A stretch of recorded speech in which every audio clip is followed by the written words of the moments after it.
그러면 이어서 아까는 두 개의 렌즈를 이제 합한 경우가 되겠고요. 그리고 가장 많이 나오는 그 예가 이런 예일 것 같아요. 지금 이제 풀고자 하는 게 아까처럼 잘못 조제 가공이 되어 있다거나 아니면 그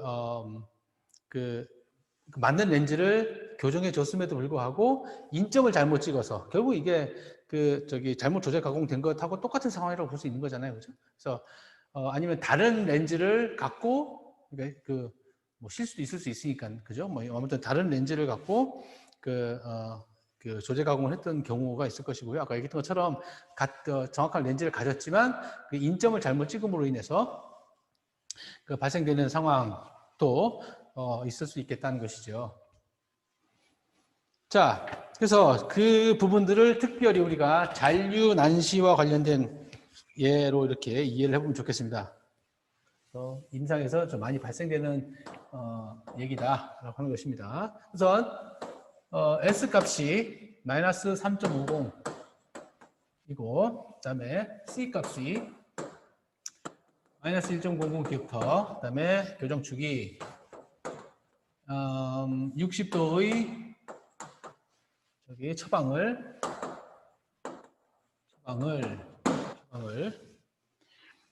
이런 경우라고 합시다. 잘못 조제 가공을 하였다라고 이렇게 봅시다. 자, 어떻게 잘못 조제 가공을 했냐면 잘못 꺼낸 거죠. 지금은 잘못 꺼냈다. 3.0 디옵터이고 C가 마이너스 0.75 디옵터, 축이 75도로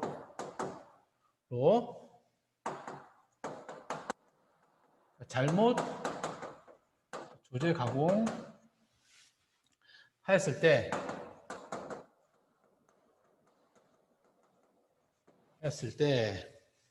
교정돼야 될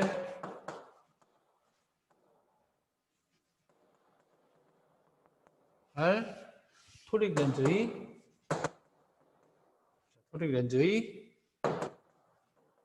처방은 어떻게 될 것이냐. 자, 이런 상황이 될 수 있겠죠.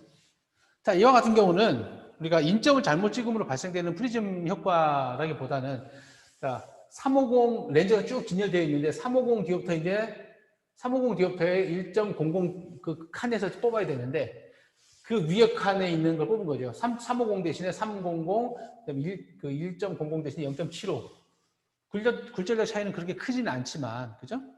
이런 걸 갖고 잘못 조제 가공을 했습니다. 그래서 65도였지만 이렇게 뭐 기계 세팅이 잘못돼서 60도에서 조금 더 틀어져 있는 75도로 또 잘못 조제 가공이 되어버렸어. 자, 그러면 분명히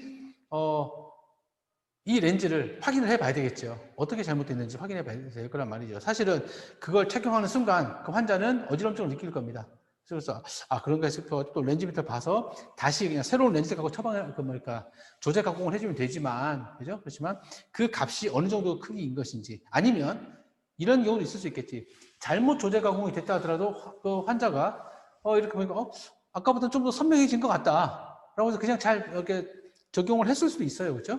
그 얘기는 무슨 말이냐면 그러한 요 차이로부터 나타내는 잘못 조제 가공되었지만 우리가 구해야 된 그 정도의 굴절력이라든지 그런 정도는 우리가 스스로 신뢰해서 다 컨트롤이 가능해서 융합이 다 가능하다라고 하는 그런 식으로 되는 거잖아요. 어느 정도의 조제 가공이 잘못된 정도는 우리가 인지를 못하고 오히려 더 그거에 대한 플러스 효과로 작용될 수 있는 겁니다. 꼭 잘못 조제 가공이 됐다고 해서 반드시 잘못됐다기보다는, 그죠? 아까 그런 상황으로 이제 이해를 해보면 좋을 것 같아요. 그래서 이 상황은 아까 얘기했던 것처럼 잔류난시와 관련된 일이 되는 것이 이런 거죠.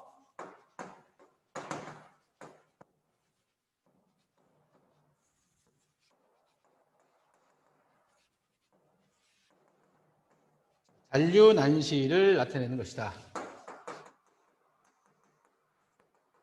잔류난시를 표시한 이유가 원래 일단 값에서부터 그 차이가 분명히 그 숫자적으로는 남아 있는 거죠. 그 굴절력은 남아 있지만 그걸 우리가 제거해야 될지 또는 그대로 사용을 해야 될지 관련된 거니까 그 값이 얼마 정도 됐냐를 나타내는 거잖아요, 그죠? 자, 그러면 마찬가지로 이것도 실제로 원 처방이 바로 D1이 되고요.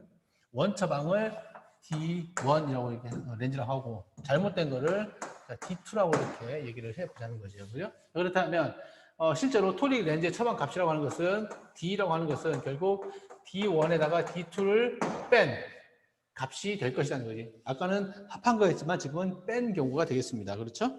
자, 이런 경우다 이거지. 그래서 순서를 하나 밟아봅시다. SC로 표시되어 있는 거를 각각의 굴절력 행렬로 전환을 해야 될 겁니다. 그렇죠? 전환을 하는 방법은 바로 공식에서 공식 숫자 없이 바로 쓰도록 하겠습니다. 계산을 해보면 4.25, 그 다음에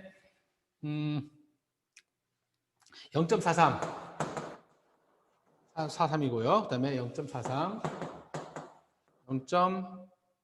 마이너스 3.75가 됩니다. 자, 그리고 D2는 즉 잘못 조제 강구되어 있는 저 렌즈에 대한 굴절력 행렬은 3.75, 마이너스 3.75, 그다음에 3.35.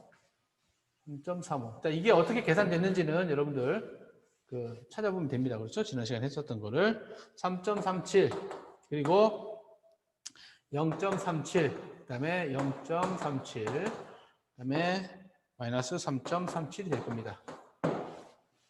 자, 그러면 교정돼야 될 처방 값은 즉 잔류 난시 값이 어떻게 될 것이냐라고 하는 것이지. 즉 우리가 구해야 되는 교정돼야 되는 굴절력이라고 하는 것은 원 처방 값에다가 행렬 값에다가 잘못 조제 가공되어 있는 그 차이 값이라는 것이죠. 이렇게 해보면 이 두 개를 바로 이렇게 계산해 봅시다. 마이너스 4.25 마이너스 3.37 해보면 마이너스 0.88이 됩니다. 그렇죠? 자, 그리고 계산해 보면 0.06이 될 거고요. 여기도 0.06. 그다음에 이거는 어디 있지? 마이너스 0.38이 될 겁니다.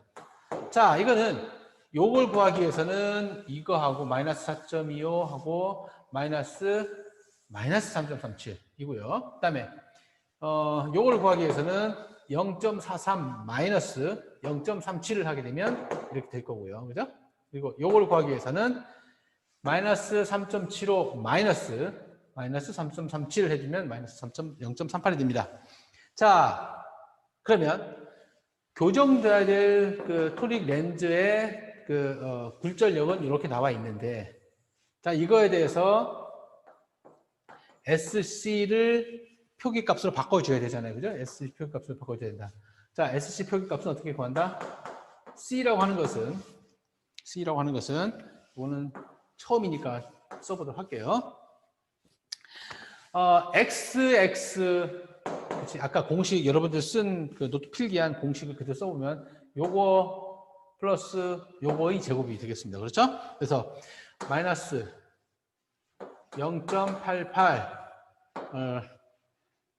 마이너스 0.38이죠. 요거 플러스 요거니까 요거에다가 제곱이고요. 그리고 마이너스 4에 그다음에 그 행렬식 디터미넌트 값이죠. 자, 디터미넌트 값은 이거하고 이걸 곱하고 요거 곱한 값에다가 이거하고 이거 곱한 값을 빼주면 되지요.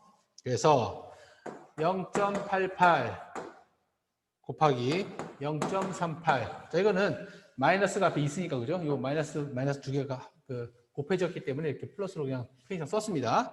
그리고 0.06의 제곱이 되겠습니다. 그죠? 결국 이거 곱하기 이거는 이 0.06의 제곱이 되니까 이거의 루트.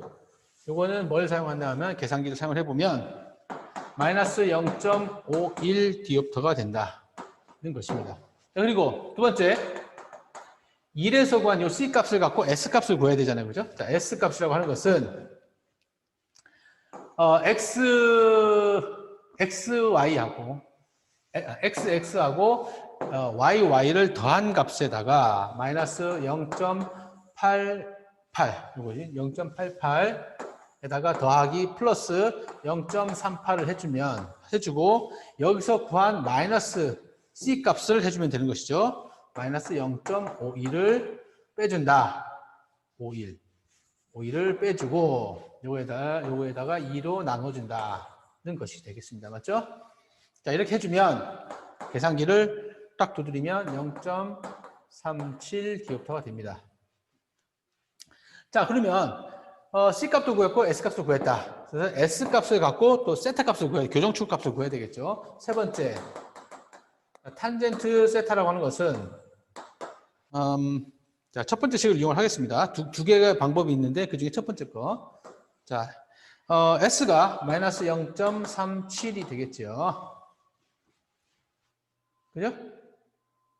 S가 마이너스 0.37이니까 0.37 플러스 우리가 XY를 갖고 구하고자 한다.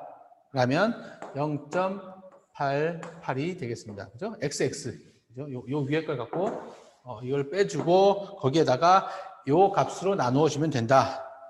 0.06으로 나눠주게 되면 이거는 8.5가 된다. 자, 여기서부터 세타라고 하는 것은 아크 탄젠트 8.5가 된다. 이걸 계산기를 이용해서 해보면 약 83도가 될 겁니다. 83도가 된다. 그래서 우리가 구한 C 값 이거 하고 S 값 이거 하고 그다음에 교정축 값 이거를 갖고 결국 우리가 구한 SC 표기의 표기로는 어떻게 나타낼 수 있느냐 하면 바로 S가 이게 마이너스 0.37 디옵터 콤비네이션 C가 마이너스 0.51 1 디옵터 이고 교정축이 바로 83도 자, 이렇게 나타낼 수가 있다는 것입니다. 자, 지금처럼 일반적이고 아까 그 교정축이 90도이거나 180도 축인 경우에 대해서는 이거하고 이게 제로가 되기 때문에 그 계산기 없이도 유추가 가능합니다. 그렇지만 잘못 조제 가공이 되었을 때라고 생각을 해보면 거의 대부분 이쪽하고 이쪽이 제로가 되지는 않을 것 같아요. 그죠? 숫자가 있다. 어떤 행렬 요소 값이 있다. 그러면 이 행렬 요소 값을 구하기 위해서는 행렬들의 합이라든지 또는 차를 구하고 그 차가 나와 있는 나타내는 이런 굴절력 행렬 값을 다시 그 처방 값으로 SC 표시로 나타내 보면 그 C 값을 먼저 구하고 S 값을 구하고 그다음에 그 S 값을 갖고 세타 값을 교정축 값을 구한다라고 하는 게 오늘 해야 될 내용을 이제 간략하게 정리를 한 내용이 되겠습니다. 알겠죠? 자, 그래서 다시 한번 정리를 해보게 되면 잘못 조제 가공이 되어 있는 상황이라고 생각을 해보면 될 것 같습니다. 잘못 조정이 됐을 때 잘 안 보입니다. 좀 어지럽습니다. 아니면 머리가 약간 띵합니다. 뭐 눈에 약간 좀 무리가 가해진다. 어느 정도 그 굴절력 정도가 우리가 느껴지느냐를 계산한 게 바로 이렇게 표시할 수 있다. 즉 대부분인 경우는 보통 이제 잔류 난시를 찾아내는 게 거의 대부분 우리가 지금 하고 있는 굴절력 행렬의 합과 차에서 가장 이제 궁극적으로 하고 있는 다루고자 하는 그런 내용이 되겠다라고 이렇게 여러분들은 이해를 해보면 되겠습니다. 그래서 우리가 문제도 여러분들 국가고시 그 문제도 보면 항상 이런 식으로 나와요. 이런 식으로 나오게 되면 뭐 이렇게 쭉 해서 계산을 이렇게 여러 번 풀어보다 보면 이렇게 이렇게 나올 수가 있고요. 그리고 뭐 실제로 이런 그 값들은 우리가 알고 있는 값들이 있죠. 뭐 30이라든지 45도라든지 뭐 이런 정도의 값이 나오니까 그런 정도만 기억을 해두면 해석을 하는데 어려움이 없을 것 같고요. 그러니까 계산하는 그런 문제라기보다는 이렇게 잔류 난시의 양이 어느 정도 되는지 임상적인 데이터를 우리가 적용하고 그거를 이해를 하고 우리 환자들한테 이렇게 얘기를 해주는 것이 궁극적인 목표가 되겠다라고 하는 것을 얘기를 하겠습니다. 자, 이까지가 이제 그 굴절력 행렬을 갖고 여러 가지 정량적인 그 내용들을 임상에 적용해 보는 내용이 되겠고요.